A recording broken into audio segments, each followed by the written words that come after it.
Good evening, ladies and gentlemen, and welcome back to Third Down Thursdays. I'm very proud of myself. I haven't done that intro sequence in a very long time, and I still did it better than Bruce has ever done it.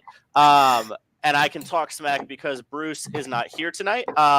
He is out making some shmoney. He is doing some business deals, getting some stuff done, so that hopefully he and his family can go move, get a nice house sometime soon. So tonight I'm joined by Jackson Gross, the award-winning broadcaster that we have here on Third Down Thursdays. Jackson, how are you doing, sir? I'm doing pretty good. Pretty weird day overall, just with the weather. Just now it's getting dark at like 5 o'clock at night. Yep. But week's been good. Covered my first NBA game this past Sunday. I got to. There we go. That's a big round of applause. Yeah, I got to cover Bulls versus Bucks preseason, so that was a lot of fun. Unfortunately, did not get to speak with Giannis or Damian Lillard. They didn't play. So, Yeah. But I still got to talk with Malik Beasley, Marjon Beauchamp, Ty Washington. So, good group of guys to talk to. So, and I'm excited to continue covering some more games. Hopefully, I'll be back in Milwaukee for a few, maybe be in Chicago for a few. But That's very exciting. It's been good. It's been good. How are you doing? I do. Just remind me, because this is how I do things. I do have something to talk to you about. I might have something for you to cover in Chicago, a basketball game. Let's go. So remind me about that later, because there's something in Chicago. So I'm going to try and get you and Bruce into it. But remind me about that later. I am very scattered today because I started my new job yesterday. And so my brain is very tired. Obviously, Chick-fil-A is Chick-fil-A. So no matter where I am running any store, there's only so much it can be different, but it's like 110 new employees I have to learn.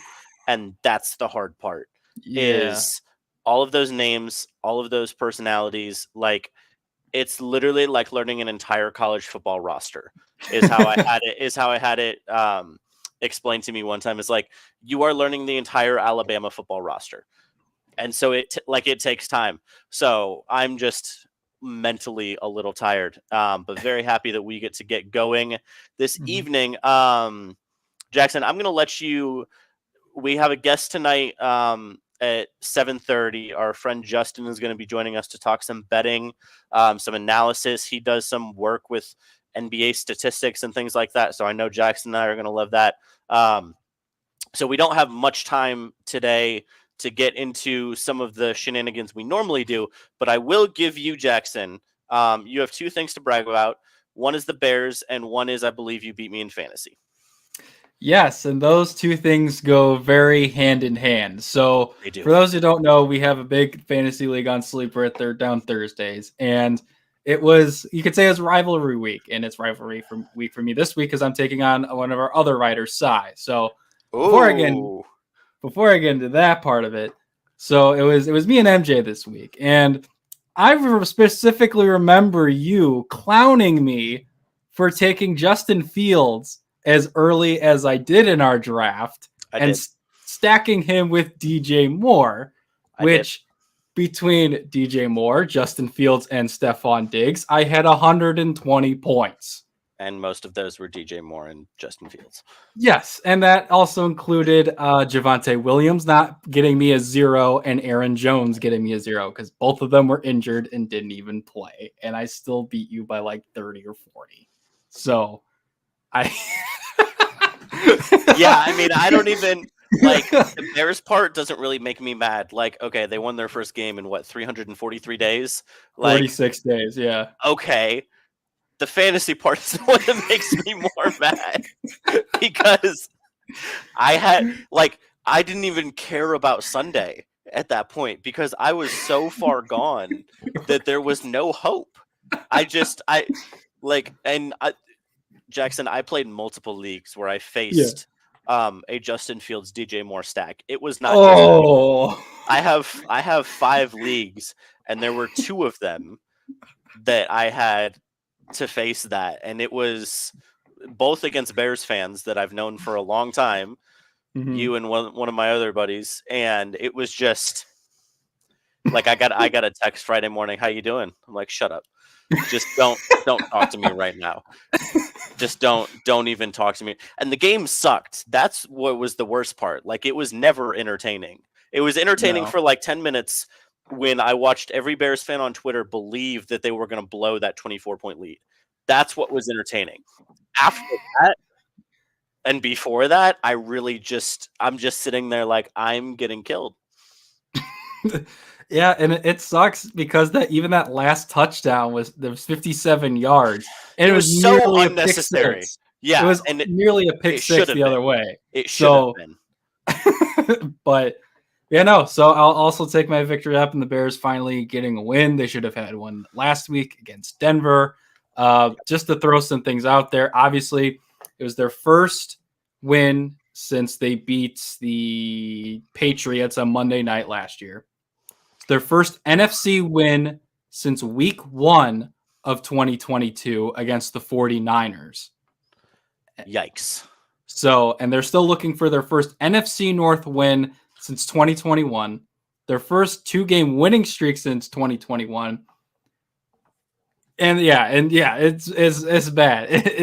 And like I said, their first home win since week 3 against the Texans last year. So it's Sunday is very important. I'm very excited that one Mr. Justin Jefferson will not be playing, and that loss to the Bears will send the Vikings into a full-blown tank. I was gonna say, just for the memes, as much as I will, let me put it this way: the only time that my father and I will ever root for the Chicago Bears is when they're playing the Minnesota Vikings, because our disdain for the Vikings and Vikings fans specifically, like, we grew up in Chicago, so we know some decent Bears fans, right? Yes. I still have yet to meet a Vikings fan that I am a fan of. They're just not nice people. And, you can get on me for stereotyping like that, but like, even if you go on Twitter, in fan boards, things like that, they just enjoy playing the victim, which I guess they are because they haven't done anything relevant ever. But how is that my problem? Yeah, it's not. And it's one thing where it's like, I can understand you and Packers fans giving Bears shit because you've basically owned us since before either of us were born. Correct. But the delusion that Vikings fans have for they've won 2 or 3 division titles since Brett Favre and Aaron Rodgers have been around. Yeah, they're hilarious. Their claim to fame is a touchdown pass from Stephon Diggs that if anybody with a brain was playing defense against them would never have happened. It just baffles me. And so, I don't root for a Bears victory. I root for a Vikings loss is how I phrase it. And so I will be rooting against Minnesota. I would love to see the absolute chaos of a fire sale in Minnesota. I would love to see Kirk Cousins go suck in primetime in another city. Yeah. I honestly don't think that that's going to happen. We got a little Jets talking a little bit, but I don't know. I really don't know landing spots for Kirk Cousins. ESPN, I think Pat McAfee show was talking about it earlier this week, and basically they said, unless something really bad happens to one of these contenders, honestly, I don't want to wish it on Brock Purdy, but it would be kind of interesting to see, just in a weird world, which one is worse, Kirk Cousins in primetime, or can Kyle Shanahan and that offense out suck Kirk Cousins? Can they fix it? Right. That's what I want to see. I love seeing Brock Purdy there, but that's what I want to see. Real quick on my Packers fandom before we get to our second edition of our new weekly segment. 2 things. Number 1, Jordan Love played like absolute doo-doo last week. Yes, he did. 100%. It can also be true that he can play like doo-doo and still end up being good. I am trying my very best, Jackson, to stay calm, cool, and collected while watching these Packers games. It's really, really hard. But I think the biggest issue, like Jair Alexander said, I know he got some heat for this quote, saying, like, the defense needs to score. We just can't let them score. I know he got some heat for that. It sounded like he was getting on the offense. He's admitting that there is no world in which they should have given up 17 points to the Raiders. I don't care how many turnovers you give the Raiders. You should not give up 17 points to the Raiders. So, like, all of my Joe Barry tweets still stand. That man still needs to get fired. He is the defensive version of Matt Canada, and I want him gone. Oh my God. And I want him gone. With that being said, we are going to bring in our producer, friend of the program, New Orleans Saints beat writer Connor Davis in for our weekly edition of what, Connor? The Davis division. And what is the Davis division, sir? So I know y'all talked last week that's like, we should have called it the Connor corner. What if I become like up in my professionalism, like my level goes higher and higher? People don't want to know me as Connor. They want to know me as my last name. My name is Davis. Calling this the Davis division. Okay. The soon to be best sport. Is he glitchy for you too, Jackson? Yes, he is. Yes. Man. It's okay. We'll figure it out. We're gonna fight through it. Yes. So Connor, we've got 4 things that you've got to present to us this week. Hit me with number 1, brother. Are we hitting you with number 1? Okay. Number 1. MJ's a big Packers. I mean, that's like an understatement. Okay. Packers comes Aaron Rodgers. You got Brett Favre. And speaking of Brett Favre, he's from Southern Miss. I am in the great city of Hattiesburg, Mississippi. I'm back home, where Brett Favre likes to call his home. So holler at those people. Yikes. And let's go to Aaron Rodgers. Aaron Rodgers new to the Jets. They're 0-12 against the Eagles all time. So MJ, I'd like to ask you, do you think that the Jets will beat the Eagles for the first time in their franchise history?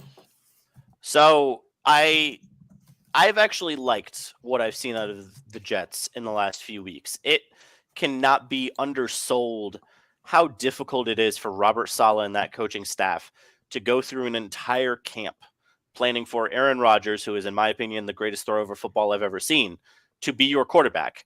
And then you go into, no disrespect, because I'm going to praise him in a couple minutes, Zach Wilson being your quarterback. There is just a stark difference, right?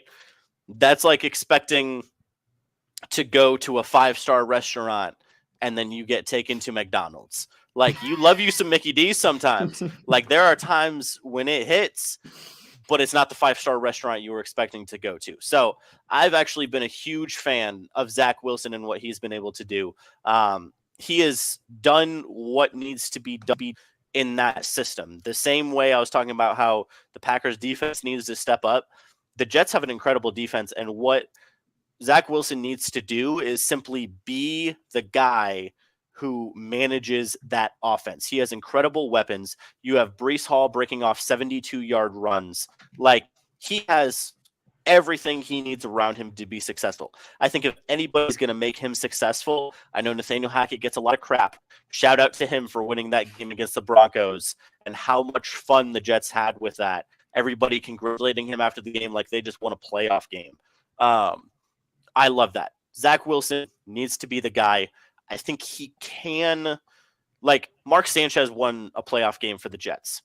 So there's no reason. Right. There's no reason Zach Wilson cannot win a playoff game. He's not going to take the Jets to the Super Bowl. He's not even going to take them to a championship game. But there's no reason that he can't be the guy. Is he going to beat the Eagles? No, the Eagles are one of the 2 best teams in football right now. It is the Eagles and the 49ers. The Chiefs will get there. They're bored. It's the beginning of the season. They're not in we care mode yet, right? The Eagles are rolling like something I've never seen before. They have the best offensive line in football. They have one of the best defensive lines in football, and they have weapons all over the place. Now, I do think the same way I talk so much smack about Tom Brady, we need to bring the Jalen Hurts talk down a little bit. He's not an MVP candidate. He has so much help around him that he's barely even trying some of these days, right? But the Eagles are an incredible team, and no disrespect to the Jets, that streak ain't getting broken this week. All right.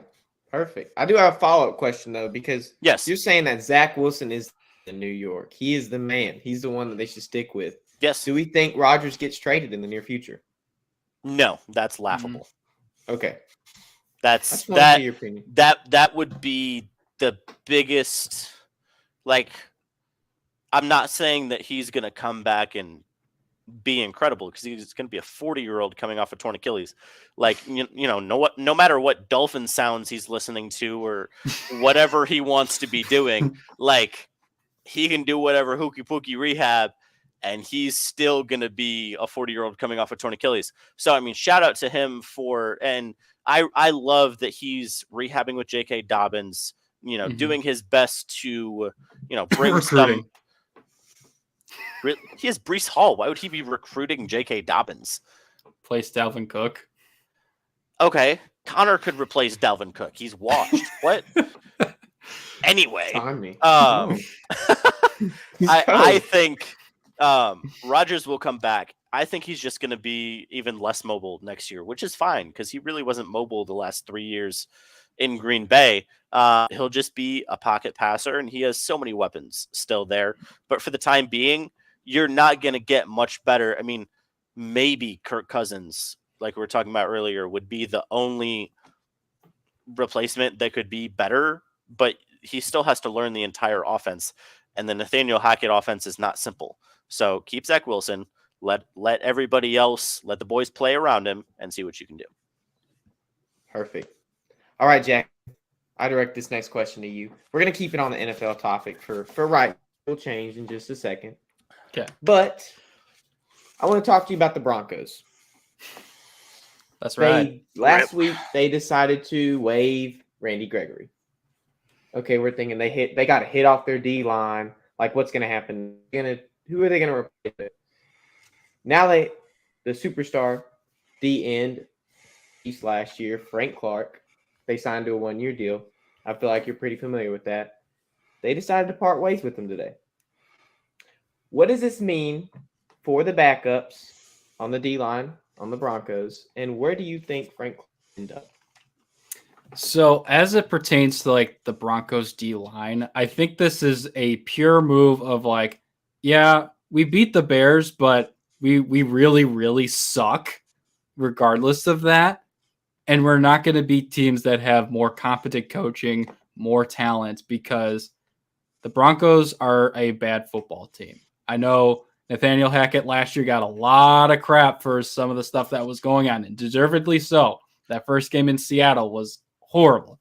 And the fact that he gave up play calling, had to get an assistant head coach to like help him with clock management, all that. But the Broncos are just awful. Like, I don't know why they hired Vance Joseph back as a defensive coordinator. Him and Joe Barry are the Matt Canadas of defensive coordinators right now. Don't disrespect Matt Canada by putting him in the same division as Vance Joseph. Vance Joseph was the head coach of the Broncos 5 years ago, had two of the worst defenses in the NFL back-to-back, and they still brought him back 5 years later. I'm sorry. I can't continue. But yeah, so I think this is purely just an opportunity to not only let Frank Clark, who's getting up there in age, get him an opportunity to play with a contender again, but also see what you got in the young guys, because unless there's a historic turnaround for the Broncos, they're probably not making the playoffs this year. They have the Raiders, Chargers, and Chiefs to go through. The rest of the AFC is a gauntlet, so there is that. As for where Frank Clark can go, obviously I would love he would come to the Bears. We need all the pass rushing help we can get, but that's not going to happen. Just simply because, again, he's going to want to go to contending teams. So I pulled this up from Pro Football Network. They listed the Chiefs as a potential option. Makes sense. He knows Steve Spagnuolo's scheme. It all works. I don't know what their situation is and why he decided to leave Kansas City in the first place, but that would be an option. One that really interests me is the Baltimore Ravens. It feels like that's where a lot of old defensive players go. Yeah. Like old pass rushers to just ball out. because that defensive scheme is so good. I mean, you've had Jason Pierre-Paul, Calais Campbell, Yannick Ngakoue went to Baltimore. Not saying he was an older guy, but he's put up 8.5 sacks every year of his career. So I would love to see Frank Clark, especially they already have Jadeveon Clowney, but like they say, David Ojabo could miss the rest of the year. Tyus Bowser is still on the non-football injury list. Odafe Owe hasn't suited up since week 2. So the Baltimore Ravens, as every year with them, have a bajillion injuries already. So I think adding a guy like Frank Clark gives them depth when everyone is healthy. And as of right now, he would give at least some sort of pressure opposite of Jadeveon Clowney and the rest of that defense. So Chiefs make sense, but I would love to see him in Baltimore. Perfect. I love that answer because that's a great take. We're gonna shift this away from football. I know we get a lot of football. That's our specialty though. We just love football as Americans, you know. MJ the cheesehead over there. Yeah. He gets it. And it's funny you're Chicago Cat because I want to talk about a specific Chicago Cubs player. Mm-hmm. So Cody Bellinger is a 2019 MVP winner on the. Familiar with that? You probably were so excited you got Cody Bellinger. Like 17.5 million they paid him for something around there, and you're like, man, this guy's gonna ball out. Well, he's balling out. He's balling out in these playoffs. My question for you is, do you think that he could potentially win an MVP with your Cubs? Well, that is yet to be determined because that deal was basically a 1-year deal with a mutual option in the second year. So first it has to come, is he going to resign? I don't know. That's the big question that all Cubs fans, including myself, have been talking about. Is Cody Bellinger coming back? I mean, he was not having a great start to the year. He gets injured against Houston. He's out for a while, comes back in June. And just the fact that he led the Cubs in batting average, home runs, RBIs is ridiculous while playing Gold Glove defense in center field and at first base. Cody Bellinger, again, if Ronald Acuna, Mookie Betts, and Matt Olson did not exist, I'm not saying that Bellinger would have won MVP, but I think he would have been much higher up in the MVP voting. He was awesome for the Cubs last year. So, and I think this is kind of that first step back. He had several injuries. He dealt with the Dodgers. He fractured, I think it was his tibia. And instead of letting it rest, he still decided to train with it, which was part of the reason why. His mechanics were different. His batting stance was different. So this has been the first year he's been really healthy since that injury. I think it was in 2021. So I think he can win another MVP down the line. He continues to build back and get better. I mean, Ronald Acuna is a year removed from an ACL tear, and he's doing this. So I think if Bellinger another year, he can win MVP. Whether that's with the Cubs, I hope it is. If you read my article for Third Down Thursdays, I'm projecting the Cubs to be big spenders this offseason. And part of that is re-signing Cody Bellinger. And I think he's earned himself easily a 7 to 8 year deal worth $200 million. You can't get a guy like that, especially in this market. The top two hitting free agents are Ohtani and Bellinger right now. Those are your top two guys. This is more of a free agent class for pitching, but in terms of hitters, it's him, Ohtani, and Matt Chapman are the top guys. And Jackson wants both of them. He wants Bellinger and Ohtani. Well, I would love Ohtani, but bring them all to Chicago. I actually have them getting Pete Alonso and signing Yamamoto out of Japan as another starting pitcher and a couple of relievers. So any pitcher you give me from Japan, I like. Yeah. I haven't seen yet one that just fails horribly. Yeah. I mean, there's definitely been middling ones like Masahiro Tanaka and Ching-Ming Wong for my old heads or OGs out there who are watching baseball in 2008. But Yeah, oh my I mean, gosh, if you that name just like unlocked a Wii baseball memory. Like, oh my gosh. Yeah, I played MLB 2K8 baseball so on the Wii. So I That's totally wild. That's yeah. wild. That just like I'm sitting in my living room at 8 years old right now, Jackson. Oh my gosh. So oh yeah, my gosh. But again, Yamamoto's got nasty stuff. But again, I think Cody Bellinger can win MVP. Hopefully, it's with the Cubs. Perfect. I like that. But to end off this second edition of the Davis edition, I'm gonna let MJ. Got it. MJ's got this. So we all know first game of the season. It just happened. So why not talk about the preseason, Connor? Preseason. Season. You're right. Preseason. Sorry, but I have this titled as NBA antagonist. He is the antagonist of the NBA, and I'm going to let MJ do a little bit of ranting to finish off this Davis Division segment. Dylan Brooks was hit with a $25,000 fine. That's just chump change, right? We all have $25,000 in our back pocket.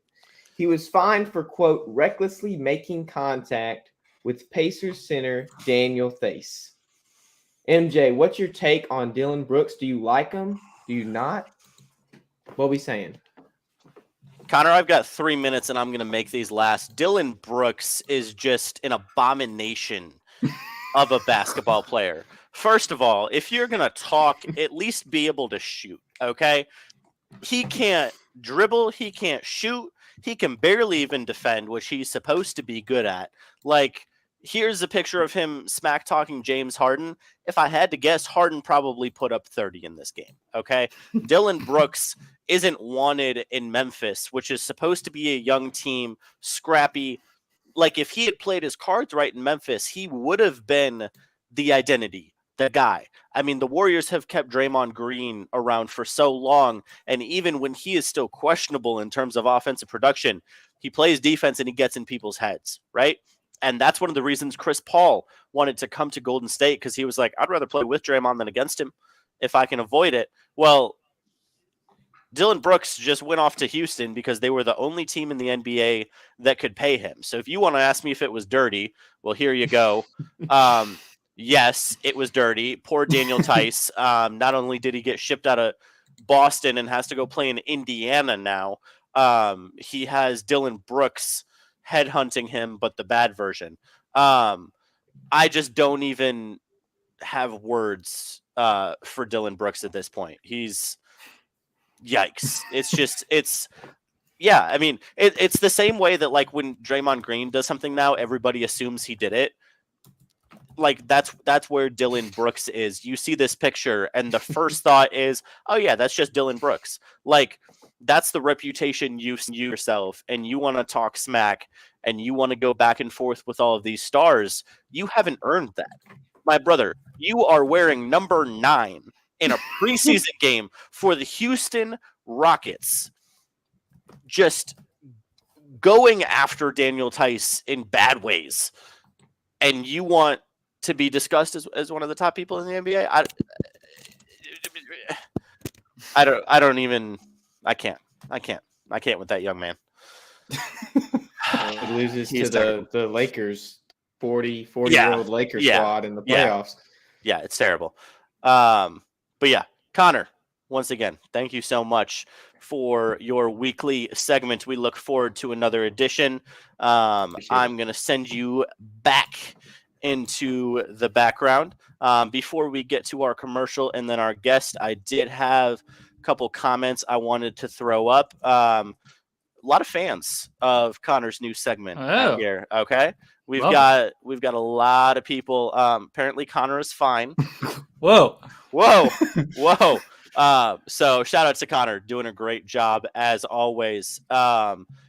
Real quick, before we get into our guest, our friend Justin, we are going to run a little commercial. So we'll be back in 30 seconds with our guest. See you then. Erie Insurance says here's to the grown-ups who move, mortgage, mow, and still bust a move. But does your home insurance still fit? Erie helps you protect the home you've grown into, all at fair prices that are often less than the other guys. So how do you find the right coverage? Magic. Nope. Local independent agents who get to know you like this. Your local Erie agent is Building Block Insurance Group. Get a quote today at 704-464-4544. Erie Insurance. And Bruce is the one who normally does this, so I don't remember the phone number. Yeah, I'll be honest, I really don't remember the phone number. But you can contact Jeff Ortetny at Erie Insurance at, I think it's jeff@mybebig.com is his email. Don't know what the phone number is. It was on the commercial. You can rewind. This is why we need Bruce, okay? And I believe somebody threw out in the comments, where's my guy Bruce? He's out making big money deals tonight. He'll be back next week. Without further ado, so I can stop embarrassing myself, we're going to bring in our guest, Justin Perri. Did I get that right? You did. Hey, guys, what's up? Hello, Justin. Justin, you are the betting content lead at Shot Quality, right? Yeah, that's correct. Okay. Give us a little bit of background about yourself, what you do, and then we'll hit you with some questions, sir. Yeah, for sure. So I'm a New Yorker. I'm a big Yankee fan, Colts fan. Weird combination, I know. But you know, I represent my favorite teams pretty hard. I love my Colts, even though just lost A-Rich for a little while. Still got some faith. Look, I am the betting content lead over at Shot Quality. I helped build shotqualitybets.com, which is a really cool site where, you know, essentially a bunch of us came together to build betting tools using Shot Quality's analytic predictive basketball data. And if you haven't heard of Shot Quality, it's a lot like expected goal XG for soccer, where we look at the location of every shot and the defender distance to really understand the value of it and the process behind getting a shot, if it's a good look, rather than just if the basket counted because it went in, right? We know good shots miss and bad shots hit all the time. So Shot Quality tries to really be the eye test alongside the variance that is really that defines basketball. So, Justin, I gotta go right in on it. I'm sorry about the Yankees. No, you don't have to apologize. So no, but I feel your pain more than anybody can, and I mean Jackson does too. Jackson's a Cubs fan. I'm a huge A's fan. If you want to hear weird combinations, I'm an A's fan, a Warriors fan, and a Packers fan. Okay. So A's and Warriors makes sense. Packers is a little. So my dad grew up in California, but his dad grew up in Green Bay. So he gave the Packers down through there, and then my dad gave the Southern California part. But I understand baseball pain. Like, just what's wrong with the Yankees? I know we got some Yankees fans in here. Like, what's going on, brother? Look, I think the Yankees just really missed that best bat in the majors, probably for the 60 games. It's the difference here. Pitching injuries really didn't help anybody out this season. Obviously, didn't really get to see much of Montas, and then of course Rodon comes in and looks like terrible. Looks like a terrible deal for the Yankees. So I don't know. I think we still have a little bit of a window left. Stanton showed some life at the end of the season. That's a big deal for me to see. If Judge stays healthy and there's a little bit more padding in that wall out at Dodger Stadium, maybe the season's a little bit different. But we saw everybody in the AL East kind of looked like frauds. So maybe it isn't that damning of a year for the Yankees after all. So I will ask then, since you've watched so much Orioles baseball, did they just arrive too early? Was it a fluke? Like, how does that team who wins over 100 games then just get cakewalked? Yeah, I mean, not getting swept for like the entire season and then getting swept in the playoffs is poetic justice, right? Like, there's really no other way to say it. I think they're young. I don't know if they're too early. There's no such thing as being too early. Getting to this point, and getting to the playoffs is a very big accomplishment. And I think there's something to be said for teams that have been constructed to be successful in the regular season versus teams that are maybe a little bit more primed to beat you in a 3-game series or a 5-game series. And the problem is that the Orioles have been so successful with their platooning and their bullpen depth and their starter depth that they can be that better team night in and night out and never lose a series or what have you. But you come against a Texas Rangers team that can just put together such a disgustingly good offense behind somehow a bullpen that finally didn't blow it. I mean, they just were able to put it together while the Orioles just couldn't muster up runs. I mean, you go look at the way their guys hit throughout the series: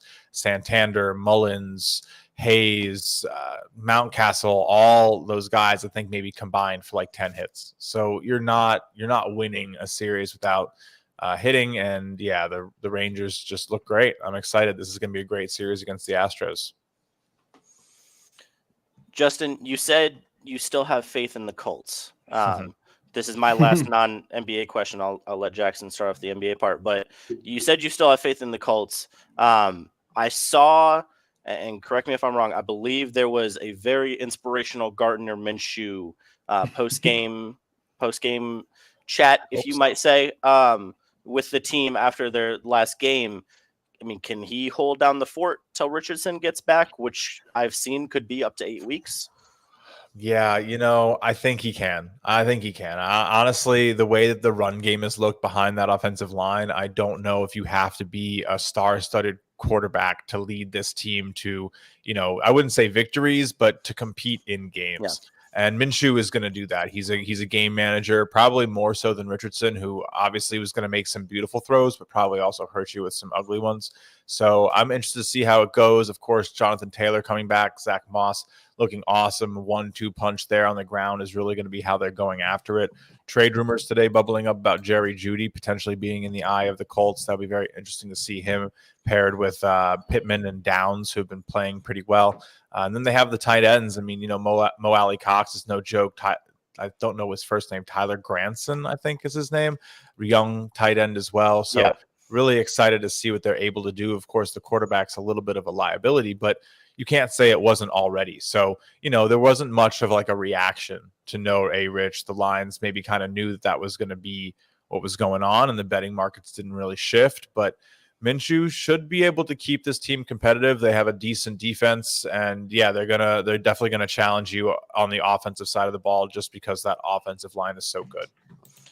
Do they have legitimate playoff hopes? I mean, I'll be honest.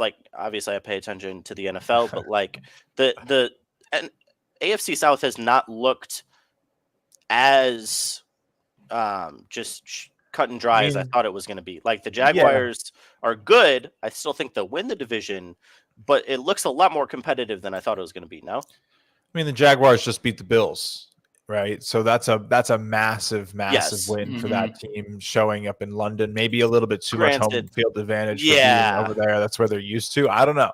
That's still a big win. A win that, the rest of the AFC South is not going to get as they all play the AFC East this year. So we'll see how it all pans out. But I think the Jaguars do actually run away with this one. The Colts will probably be in the mix, and it's going to be a competitive, who's second. But I don't really – it would really take some stumbling for Jacksonville to mess that up, especially with how ETN's looking. And then, Calvin Ridley's no joke. Christian Kirk's looking great. They got Zay Jones, who is an awesome red zone target. He's going to take touchdowns away from those other guys all year, so be ready to be annoyed by it. And then, Tank Bixby is not a bad running back. They just have they've done well. I think it's the Jags year to make maybe a little bit more of a playoff push. Of course, ran into the Chiefs last season in the playoffs. It wasn't going to go well. Yeah. All right. So while you two were chatting it up about the NFL and the MLB and all that kind of stuff, let's get to the basketball. Let's get into the NBA. Big NBA guy myself, big nice. Bulls fan. Big stat nerd. Been a stat nerd since I was 8 years old. So for the people who don't know, can you kind of explain shot qualities, model, and how it factors into how you rate a team's shot quality through an entire season? Yeah.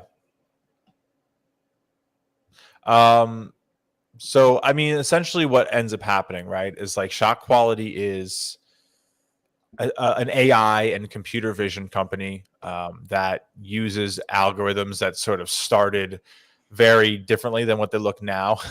We have built this thing up to essentially be a system that ingests video and identifies the locations of the players on the court, is able to understand the positioning based on, centered cameras on the court, understanding, the trigonometry to place the players and understand the closing distances and all this stuff.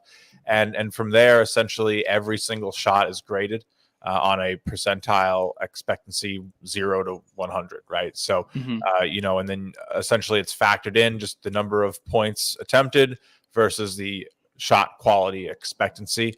And the beauty of it, what really sets it apart, is that it doesn't look at the average player in order to determine an expected value. It actually looks at an individual player's history in terms of taking that type of shot over time in order to understand how good of a look it was for that player, right? Like the example we use is that you want to have your expected metric to know the difference between Shaquille O'Neal pulling up from 30 feet and Steph Curry pulling up from 30 feet. And, if you just call that, a 30-foot pull up and give it the expected grade that any player, every player on average has taking that, you're not going to get the right actual value over time that can predict the performance of that shot. Like maybe you would for every player, it's true, but for that player taking that shot, it's a lot more individual and granular, and helps us to really key in not only on lineups, but literally like, a guy is more valuable going to his left hand on the post, or if a guy's posting up and he goes to a mid-range, he should actually be going for a post move because he gets 10 more expected points that way. So it actually started as a coaching tool. Our co-founder, well, not our co-founder, there's only one, our founder, Simon, you can read a lot about him. He's, I think, like just turned 22, 23 years old. Oh my gosh. Yeah, was a Colgate student, was a part of the team there as a student manager, and Colgate had a similar type of, expected shot value based on location system. And he essentially computerized it, built the algorithm, and presented it to them, and they were like, this is awesome, you need to make this into something more available. And I think that was something around 3-4 years ago. So now Shot Quality is is now a funded company.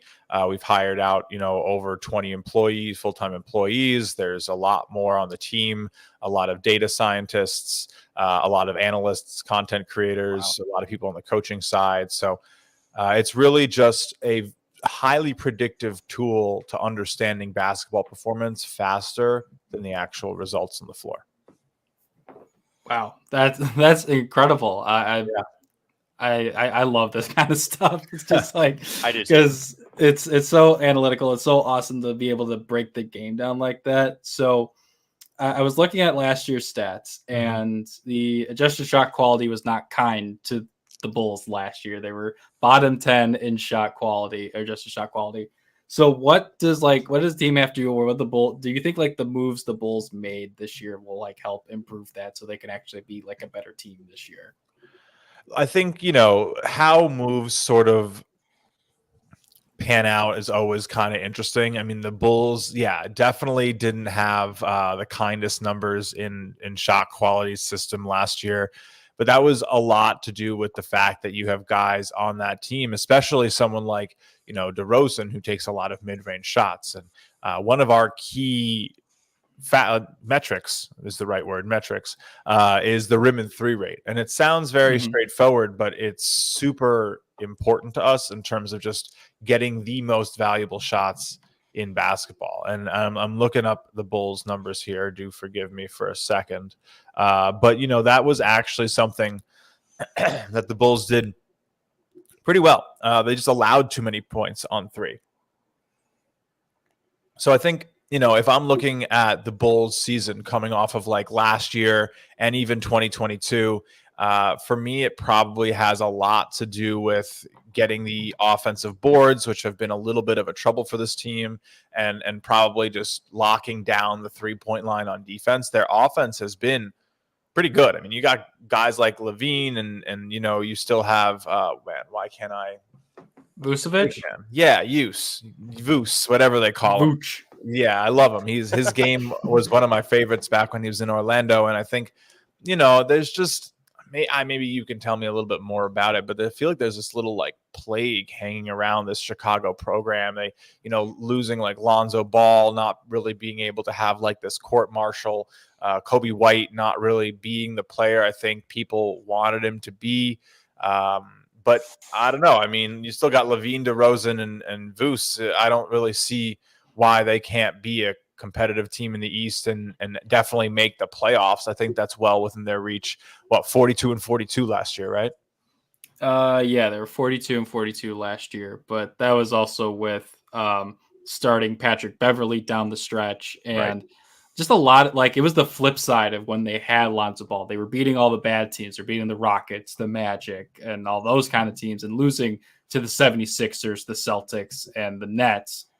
Last year was the complete opposite, where they would beat the 76ers, they'd beat the Nets, they'd beat whoever else. They beat the Nuggets at one point, and then they would lose to Damian Lillard's Blazers on a 3-pointer, or they'd lose to Lauri Markkanen's Jazz, or they had a couple of games where they lost to the Rockets last year. So I don't know what was going on last year and why that flipped.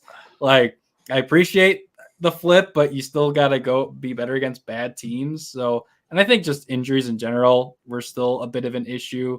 Like if you have to sign Patrick Beverly late in the year, you got some problems, especially at the point guard position. So it was a whole mix of things last year. Yeah, and I'm diving into the shot quality numbers here a little bit. That's why you see me looking off to the side. 28th in the NBA last season in offensive shot selection, which is literally our grading on how valuable your shots were, indeterminate of who was taking them. And just sort of understanding, okay, how good of a look are you actually getting on your average shot? And you look into some of the most frequented occurring shots that the Bulls took. The most occurrences that they had all year, DeRozan off the dribble long mid-range jumper was 543 shots by Shot Quality's analytics. The next most frequented shot type, DeMar DeRozan pick and roll as a ball handler off the dribble short mid-range jumper. So that was 327. So you have to understand, I understand that DeMar DeRozan is really good at that mid-range. Like he probably shot it close to like 47%, which is really high. But the problem is that in terms of a shot quality of that, like how many expected points you're earning compared to the rest of the shots available, that hit at around the 28th percentile of value. So it's red. And the short mid-range jumper, 29th percentile. The Levine off dribble threes that were next, 66th percentile. Levine driving to the basket on the left side, 78th percentile. Patrick Williams, guarded catch and shoot 3-point shot, 94th percentile. So they have to get into just taking more valuable shots. And I think, shot quality in its essence begs the question, is DeMar DeRozan, the guy who's taking the most valuable shots? And I don't know, we could have a long basketball discussion because we know the mid-range, if you can score in the mid-range and go to that, like when you really need a bucket, it can be highly valuable, right? Like when the defense at the rim and at the 3-point line is exceptional, like you need to be able to get that mid-range shot to fall in the last 5 seconds of the shot clock. That's what can make a champion. But you also need to make sure that you have those key high value options within your offense, and you can't be going to a mid-range for 800, 900 possessions in your season. I just think, you're going to end up sacrificing too many points than you would dumping it off inside and going for and ones, or even like shooting the three. It's just, you have so much more potential to score on every other shot type in the mid range. And that's like not only personal opinion, but kind of hard to win the game when you're only scoring 2 points every time. Everybody tries to score 3 now. Yeah. And I mean, I think you put it perfectly. Like DeRozan for mid range it's good for him, but it's not good for modern basketball anymore at this point. Yeah, it's a tough scenario. I mean, he's that guy. He gets buckets, but he doesn't have the range to threaten 3. And he should be honestly finishing at the rim more, trying to get a foul, right? Like he's that shifty. He should be pump faking and trying to go for a layup a little bit more than he does like the fadeaway mid range, because a good fadeaway, you're not going to get fouled. It's just like, it's the point, right? You bring your hands away from the motion, you're not going to get the slap on the wrist. You want to like invite that contact. You want to get your hand up first, hope for the and one. And free throws are obviously very efficient as well. So, you want those. Yeah, so exactly. Justin, I'm curious. I see on here, I'm on the website. I see record luck is a number you have on there, and I'm very curious about that because I hear plenty of talk about that in every sport. Like, the refs helped us out, that was just lucky, blah blah blah. Give me a little breakdown of how that works, and if you have a good example of like a team that was super lucky last year or something like that. Sure, yeah, I got plenty of examples. Trust me. So I'm ready. So, okay, record luck is pretty straightforward. So shot quality calculates the win percentage off of those shots, right? So we look at every single shot, we calculate the percentage of that shot going in, and then we go another level, right? We simulate the game after it's done with the location data that we know, the expectancies that we have for every shot, and we simulate the game 10,000 times to get like a median value of what the final game score would be expected to be based on those shots taken, right? And so within that game score, there's also a win percentage that comes along with it. And so instead of giving teams binary 1-0 win losses, we actually add up those percentages to create a shot quality record. So if you go and you look at the record next to the shot quality record, you'll see like last year, the Celtics were 68-35. Shot quality said they were expected to be 66-37. So the record luck is actually just the percent difference between their actual win percentage and their shot quality win percentage, which is 2.1%. So the luckiest team in the NBA last year, Toronto Raptors, unluckiest team, Toronto Raptors. Luckiest team, Milwaukee Bucks. And it invites a lot of discussion because, unluckiest or also maybe just playing really well. There's a little bit of both, right? Like Kevin Durant can sometimes be seen as an unlucky player by shot quality just because he's so good, right? Like it's just it's like almost hard to personify how good he is. So he can look lucky, right? Sorry, not unlucky. Kevin Durant can look lucky because there's like not supposed to be any way. Sorry if you can hear the siren. I live in New York. The mic is supposed to be good, so who knows? But like some of the luckiest teams last year, the Bucks were 7% lucky. The Timberwolves, another 7%. Nuggets 5.6, 76ers 5, Orlando Magic 4%, and then everybody else below 3. And then the unluckiest team was the Raptors by a lot. They were under 500 last year, or 500 last year, and we expected them to get almost 50 wins. So maybe a sleeping giant there in Toronto. They didn't really change too much. Kept Siakam. Could be an interesting season there for the Great White North. So I love this, and I'm going to be honest, Justin. I'm going to use these numbers so much this year. So we're going to, and I know Jackson will too. We're going to give y'all so much publicity. Well, I mean, as much as our little platform can give you. I appreciate that. I love these numbers. I mean, it's basically like, and I don't know if you'll take offense to this or not, but it's like the PFF, but better. No, exactly.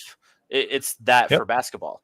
Yep. right? It's expected performance data, right? It's not necessarily like tied to like, oh, they scored this many points. It's more or less like, they were hot, they were cold, they played well, they got to their spots, they took highly valuable shots, rather than, oh, did they hit them? And again, it's really good for predicting future performance, because you can understand if an offense was able to establish what they wanted to, rather than just did they score. And it's great for like, fantasy betting, whatever you want, because it's like immune to the recency bias, especially. Yeah. That's amazing. And Jackson, they have this for college too. Yep, I just pulled up. College is our specialty, actually. College is, Really? college is where we kind of got started. NBA was our second league, but yeah, we have data on all 360 colleges. Over like 50 colleges are actually, over 50 colleges use shot quality data, get shot quality game reports pre and post game.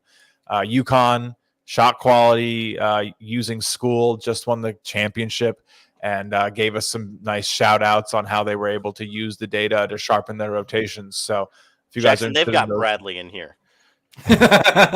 They've got Justin, that's where I went to school.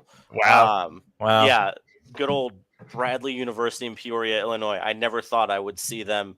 And they have a mean home court. Like, they are so good at home in that conference, man. So bad on the road. Yeah. They literally they were Jekyll and Hyde this year.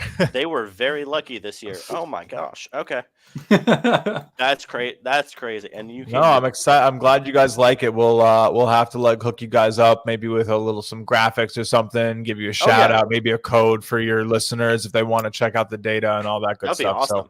So we'll get it in your inbox and everything. Yes, that would be awesome. Justin, last question I have for you before we got to wrap up is, obviously you can kind of get data overload with all of this. So like if you're going to make a bet, or if I put you on the spot and say like, pick the NBA champion, right? If you've got to make a decision like that, which I'm going to do, I'm giving you a couple minutes to figure that out. Like if you're going to make a bet or something like that, how do you use this to make an informed decision? Yeah. That's a great question. I think the most powerful part of what shot quality is able to do is like quantify those past game performances, right? So like when you're looking at a bet, a lot of times like game lines are set based on recent performance. So if you can go find recent performances that are maybe incorrect based on what shot quality is noticing, like maybe a team is just really cold and hasn't been able to hit their shots, but they're expected to be scoring 10 points more than what they're actually doing. That's kind of where I start to like hone in. And I use it in conjunction with everything else. I'm a big Ken Palm Haslametrics guy. Love looking at Sagarin and Torvik, but like, shot quality, what it really allows you to do is, especially early in the season, is see who these teams are based on the shots they're taking. And we conducted a big study last year on how, predictive to future data everything is, and shot quality points per possession actually came in about 4 times more predictive in terms of speed. So we're really proud of the results. And, we have projection models. We have a new simulation model. If you really want, we're going to have a new best bet system that we're really excited about. So all that's going to be available on shotqualitybets.com. And we're excited for another profitable season using it. That's fantastic. Jackson, you got anything else? No, I'm amazed by this. I'm loving this. Yeah, no, let's again, no, seriously, we'll come back, we'll chat about it during the season. Yeah, we can do little shot quality tutorials and everything for your listeners. SQ, I honestly the last little bit, like shot quality reached out to me when I was working with CBS Sportsline, because I was naturally discussing their work already. So like I loved them. And they were like, let's make this happen, because it's just the data is next level. So I love putting my name behind this stuff. It's a lot of fun. And I appreciate you guys giving me the chance to talk about it tonight. Of course. I can't let you go without putting you on the hook, though. No, let's do it. NBA champion this year. Who we got? Oh, man. Give me the Suns. Ooh. Okay. You think they're finally going to put it together? Yeah. I mean, I think it's really hard to win a championship or make that type of run in your first year as like the superstar meshing. But I think Book and KD getting some time together, bringing in Beal before the season instead of a mid-season move like KD last year, getting to have camp together. Yeah. I do not know if there's a trio of sharpshooters, pure bucket getters more. And I think Nurk is going to be an interesting rim defender. I don't think it's the same dominating presence as Ayton, but he's a distributing big. I think it's going to work. I don't know if the Nuggets are going to have it in them to repeat. It's hard to do. They got some great contribution from some guys. I just don't know if you can get again. So yeah, I got Bucks, Suns, and Suns coming out victorious. Ooh, 2021 revenge. I like it. Yes, sir. I'll go Knicks. I think the Knicks they'll make the ECF and they'll lose to the Bucks, but it'll be some great games at Madison Square Garden. Lovely place. I was there for the Big East tournament back in March. It was amazing. I just got my St. John's season tickets. Really? I can't abide by that. It's go Marquette all the way, baby. I was going to say Jackson went to Marquette, so I understand. I went to Hamilton College, so it was D3, but we covered D1 sports, baby. I appreciate you guys having me. Yes, sir. We'll talk to you later, Justin. And again, thank you so much for coming out, sir. See ya. All right. Jackson, on a scale of 1 to 10, how much are you in heaven right now?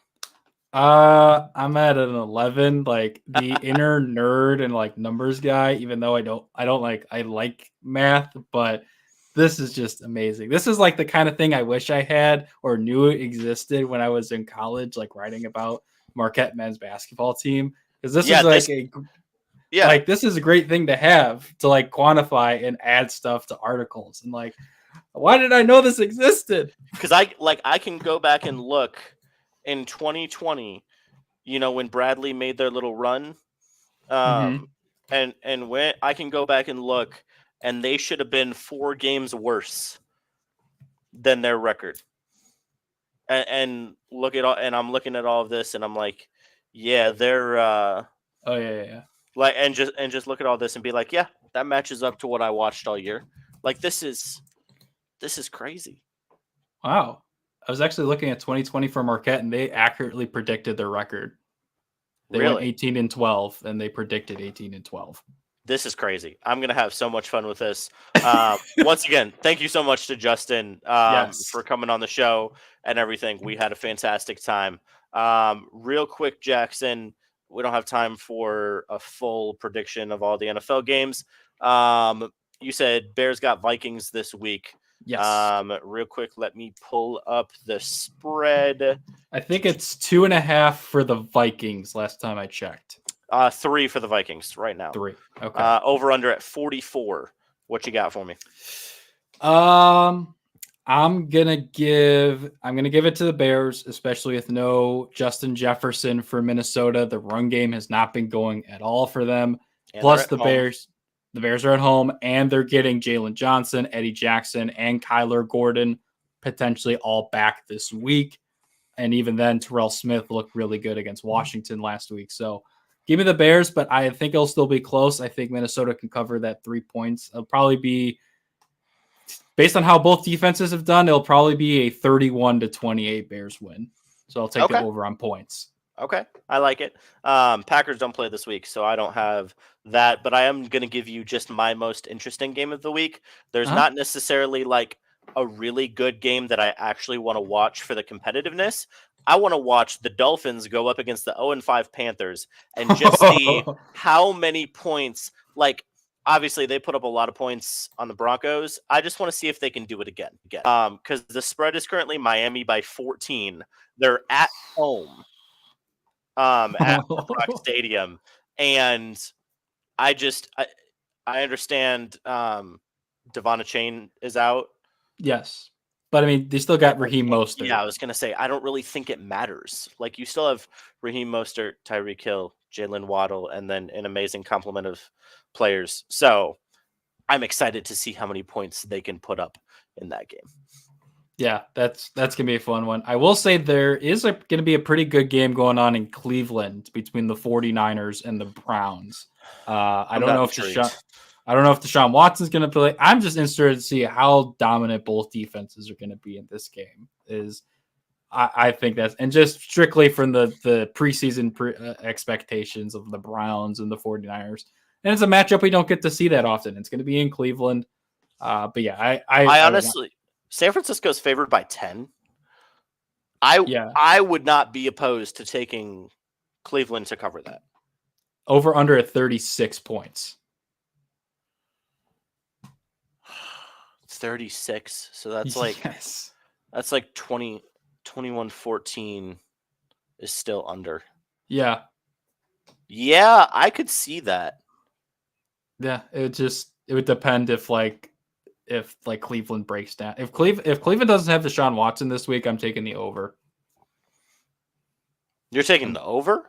If Cleveland does not have Deshaun Watson, then I'm taking it, because the 49ers, they're going to tire out that defense, and they're going to probably put up 30 to 33 points, and then maybe the Browns get like 10. So you're saying San Francisco is going to put up all those points?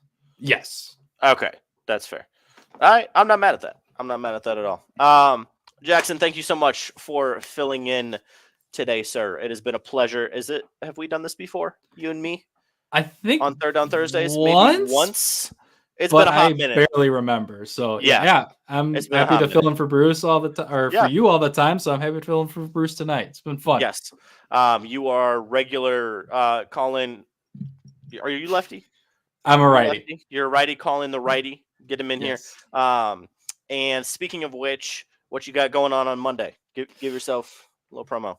Oh, yeah, that's right. Monday, me and Cy will be back for Beer versus Ivy, our weekly baseball podcast. Logo right in that top corner. We'll be breaking down the league championship series, because by the time our show will be going on, we'll know whether or not it'll be the Braves taking on the Braves or Phillies taking on the Diamondbacks in the NLCS. And then we can get talking about we'll be talking about the Battle of Texas between the Rangers and the Astros, first time they have played each other in the playoffs. We'll be also going through some other things, checking up on the Cubs and Cardinals. This past week, we had Johnny Black on, one of our other Third Down Thursdays writers, talk about the Twins, who were unfortunately demolished by the Astros necromancy to resurrect Jose Abreu. So that was a lot of fun. But yeah, we'll be talking about that, checking on the Cubs and Cardinals. Last week, we talked about Aaron Nola potentially going to the Cardinals along with Sonny Gray. Then obviously we talked about Pete Alonso potentially going to the Cubs, who have been heavily linked. It's going to be a lot harder since Scott Boras is now Pete Alonso's agent. So I'm not looking. And Cody Bellinger's agent is Scott Boras. So I am not going to have a fun time this offseason dealing with Scott Boras all throughout the winter. But it is what it is. He's going to be in shambles. Oh, God. We'll make sure to tune into that. In case you didn't know already, we have a partnership with W Energy. Big fan in the Hurley household. So if you want, go on their website, use code Third Down Thursdays for a little discount on your next order. And as always, Jackson, we got to end with the best commercial in all of the commercials that we've ever had. Our generic advertisement card guy. We will see you next week.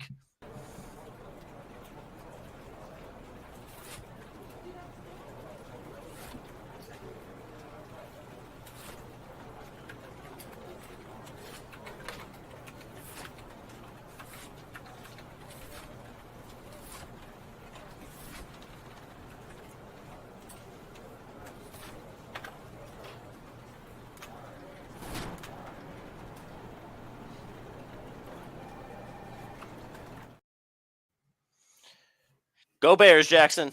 Let's do it.